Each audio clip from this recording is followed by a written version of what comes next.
So, hello students. Today we are going to discuss joint stock company. What is meant by joint stock company? Any company which is registered or incorporated under the Companies Act 2013 is a joint stock company. Basically, company is an association of persons who comes together to carry out some legal business activities and has a separate existence from its members. Also, company can be described as an artificial person having a separate legal entity, also a perpetual succession and a common seal. Usually, shareholders are the owners of the company, but its chief managing body is the board of directors who are the representative of the shareholders because they are elected by the shareholders. Capital of the company is divided into smaller parts known as shares. These shares are easily transferred from one person to another person. Now we will study features of joint stock company. First is artificial person. Company is an artificial person created by law and has a distinct or separate existence from its members. Like natural person, it can enter into contract with any other person. Also, it can own property as well as it can borrow money also. But it cannot breathe, eat, run like a natural person, so it is known as artificial person. Second feature is it company has a separate legal entity. Company acquires an entity different from its members. It is created by law. It has a separate name. Its assets and liabilities are different from those owned by its members. Law also does not recognize the business and owners to be one and the same thing. Third is formation. Formation of a company is very time consuming process. It is a very expensive as well as complicated process as it involves preparation of several documents and compliance with several legal requirements before it can start functioning. No company can be there without being incorporated under the Indian Companies Act 2013. Every company has to be registered under the Companies Act 2013. Fourth is perpetual succession. A company being created by law can be brought to an end only by law. Law creates the company and it can also bring ends to the company by the law only. It will only cease to exist when a specific procedure of its closure called winding up is completed. Winding up process has to be followed. Members may come and go, but the company continues to exist. This means perpetual succession. Fifth is control. The main control of the company is in the hands of the board of directors, which are the representative of shareholders. Board of directors appoint the top management officials to run the company. The directors are directly accountable to the shareholders for the working of the company. Shareholders do not involve into day-to-day affairs of the company. It is the board of directors which in turn appointing the management officials who run the day-to-day business of the company. Sixth is the limited liability. Liability of the company is limited to the extent of the capital contributed by them. Only the unpaid amount on the shares can be called at the time of the winding of the company to be paid by the shareholders. Creditors can only use the assets of the company to settle their claims. They cannot use the assets of the shareholders. Members can be asked to contribute to the loss only, to the extent of the unpaid amount of shares held by them. Seventh is common seal. Common seal a company may have or not. If a company have a common seal, it must be affixed to the documents if such as agreement of the company. If it does not have a common seal, then the person signing the document should be authorized by the board of directors. Eighth is risk bearing. Risks of losses in the company is borne by all the shareholders. Not a single shareholder bears all the risks. The risk is distributed among the numerous shareholders that the company have. In the face of financial difficulties, the company shareholders have to contribute to the debt to the extent of the only unpaid amount of the share capital. So the loss is spread over the large number of shareholders. Now we will come to the merits of joint stock company. First is limited liability. Liability of the shareholders is limited. They are liable to pay only to the unpaid amount on the shares held by them. Only the assets of the company can be used to settle the debts. Shareholders' personal property cannot be touched. Second is transfer of interest. Shares of the company are easily transferable. That is, it can be moved from one person to another person.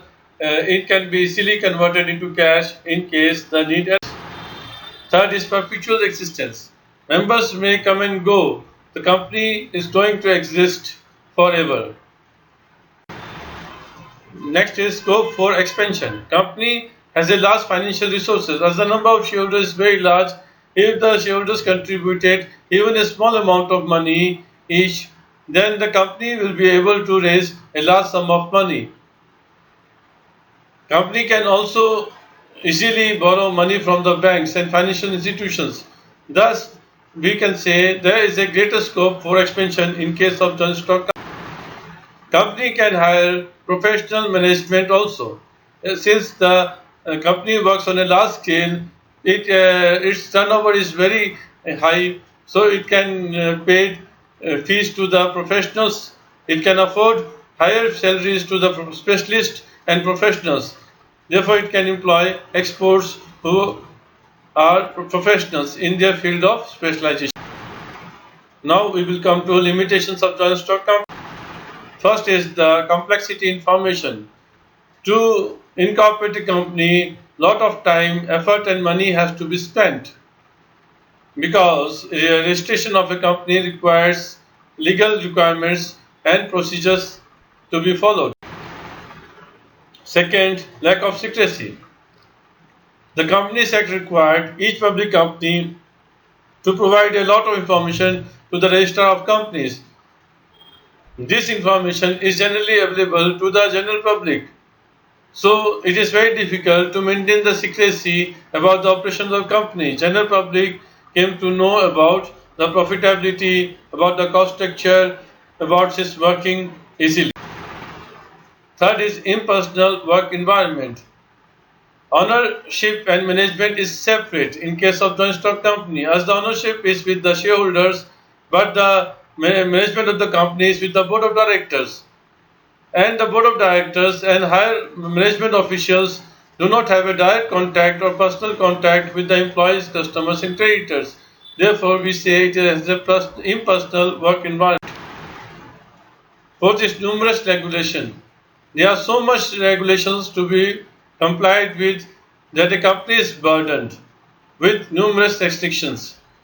Like audit, a compulsory audit has to be done, a voting procedure has to be followed, filing of reports has to be done, preparation of documents is to be done, and various certificates have to be obtained from different agencies like registrar, SEBI. This reduces the freedom of operation of a company and takes away a lot of time, effort, and money. Fifth is delay in decision making. Companies are managed through board of directors, which is followed by top management, middle management, and lower management. Communication as well as approval required for various proposals may cause delay not only in taking decisions but also in acting upon them. Sixth is oligarchic management. Shareholders of the company are spread throughout the country and only a small percentage of them attend the annual general meeting. Through these annual general meetings, board of directors are nominated and elected. Since few shareholders are attending the meeting, they decide who will be the member of the board of directors. So we say that the control of the company is in hand of the few shareholders. So this is the type of oligarchic management. Seventh is conflict in interest. There are so many stakeholders in a company. Like employees are there, management is there, shareholders is there, consumer is there, and they have different interests. So this interest clashes with each other. So there is a conflict of interest in case of company. Now we will study types of companies. There are three types of companies: one-person company, private company, and public company. Now we will study in detail one-person company. One-person company constitutes of only one member. That is, only one shareholder will be there. But it will have a benefit of all that company. Like it has a separate legal entity, it has a perpetual succession, liability of that single shareholder will be limited liability. But a minor cannot be a member. It means the company cannot be owned by a member. Company also cannot carry non-banking financial investment activities. One-person company can be converted into private company or public company when 2 years has been elapsed or 2 years has been passed since the incorporation of the company, or its paid-up capital has increased by 50 lakhs, above 50 lakhs, or its annual turnover exceeded 2 crore rupees. Now we will study private company. Private company is a company in which there is a restrictions of on the member's right about the transfer of its shares. Private company puts certain restrictions on the transfer of its shares. Minimum member is 2 and maximum member is 200. Also, a company which does not invite public to subscribe to its securities, that is shares and debentures, is a private company. The company which is a private company will have its name attached private limited to its name. Now we will study public company.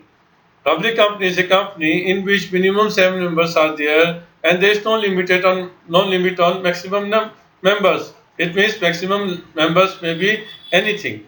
1 crores, 2 crores, there is no limit on it. Second, there is no restrictions on the transfer of shares.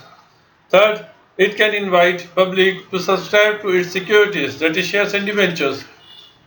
Also, public company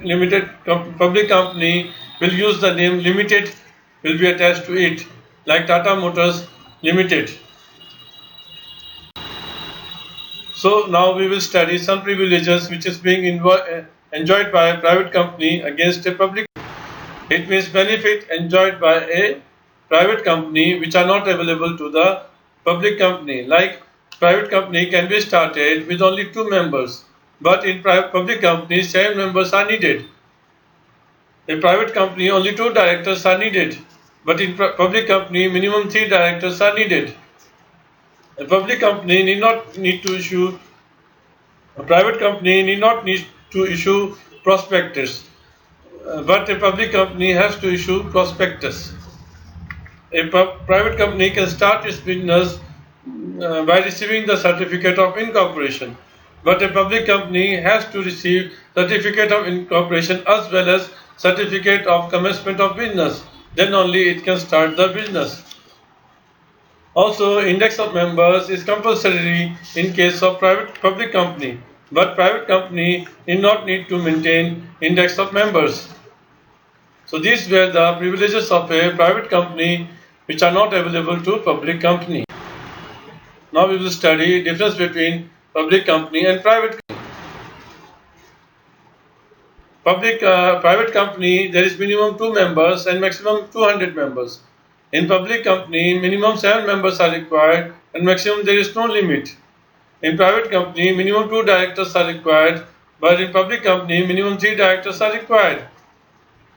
Private company need not need to maintain index of members, but public company has to compulsorily maintain index of members. Private company there might be restriction on the transfer of shares, but in public company there is no such restrictions. Private company can invite public company to subscribe its securities, that is shares or debentures. A public company can invite public to subscribe its securities, that is shares or debentures.